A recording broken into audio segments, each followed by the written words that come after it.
y'all, it's Caitlin of Caitlin Auburn Jewelry, and if you're interested in doing things like inlay cuff bracelets, inlay knives, some big funky cabochons, or even some styles of inlay bail, you will have to reconfigure your machine to kind of give you that room to do so, because traditionally your cabbing machine, all the wheels are pretty much lined up right next to each other, and it doesn't give you a lot of room to really work on some more intricate projects like this.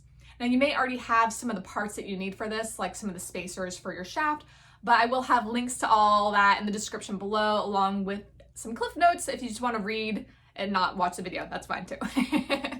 And just as a note, I do have the Cab King 6, so the whole video will be based off of this machine. So if you have anything different, you might have to do a little bit of research to see what's going to work for your equipment. This is sort of like my standard for how I always run my wheels, because I do inlay projects where a strangely shaped stone needs a little bit more elbow room as I cut and polish it. You can even see here as I polish the ends of this cuff bracelet that it would be impossible to do if there was another wheel right next to it like there usually is. So we'll start by moving the light and removing the housing by doing a little shuffle of pulling it up at the front while tilting it up slightly on the side away from the motor before you're able to pull it back. You could always remove the splash guard that's by the motor if that's in the way, but I try to do this with as minimal effort as possible.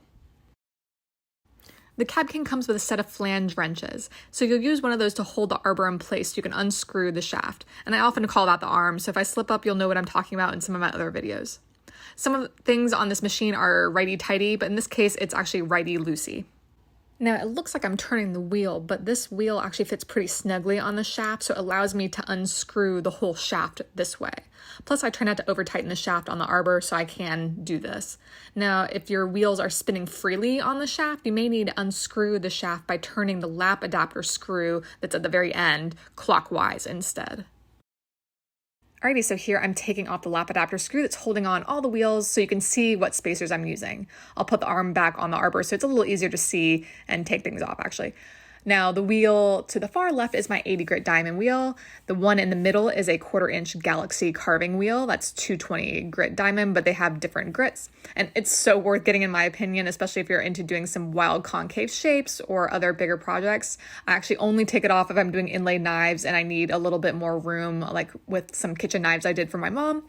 And then the wheel to the far right is my 220 diamond.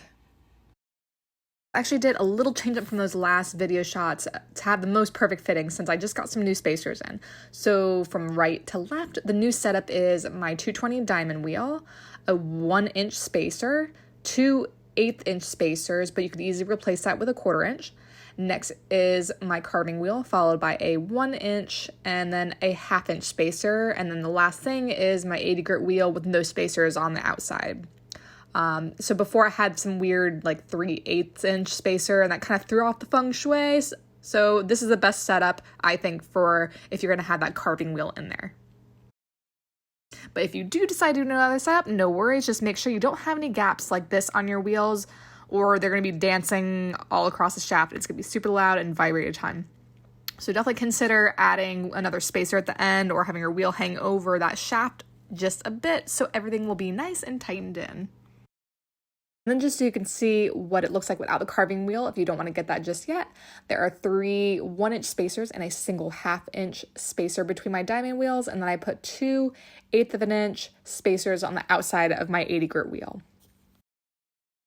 And then lastly, since we've shifted what's going on our wheels, where they would usually have been aligned under the drip system, you'll have to adjust them accordingly so you actually have water on your wheels now. And moving on over to the right side of the machine, we'll take the right shaft off similarly to the left, except now lefty is loosey. So basically you're turning the shafts forward like how the wheels typically run to loosen them. If turning the wheels like this doesn't loosen them, use the second flange wrench on the bit of metal sticking out for the lap adapter on that right side of the shaft to do so. Then we'll loosen the nut on the inner side of the shaft so we can take the wheels off.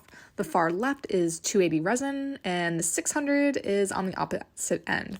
I have 4 3/4 inch spacers in between them, but basically 3 inches worth of spacers will do it for this side. So you may be wondering where the other polishing wheels are. I actually purchased a spare right shaft from Cab King so that I could have my wheel set up instead of literally having to take the whole thing apart and exchanging the wheels. This is like a huge time waster, so please just do yourself a favor, get 1 or 2 of these, maybe more depending on how many steps you have in your system, just to have ready and pop on your right arbor. The spare shaft has my 1200 and 3000 wheels, and you can see I threw that canvas pad with 14K mesh diamond paste and I just took it off, but you could really go out and get even a third shaft and add like an 8,000 and 14,000 resin, and maybe you want another one if you're going to go all the way up to 50,000, but it's just so much nicer to have the shafts at the ready. While this setup might slightly inconvenience your average cabber who may not be looking to exchange out the shafts just to make a simple shape like a oval, I find that it's really not that big of a deal, and I keep my Cab King like this 100% of the time I work, so I'm always ready to take on big, unconventional projects, at the drop of a hat. Now that should just about cover it, but if you have any additional questions or comments, you can reach out to me in the comments below. But other than that, good luck and happy cabbing, y'all.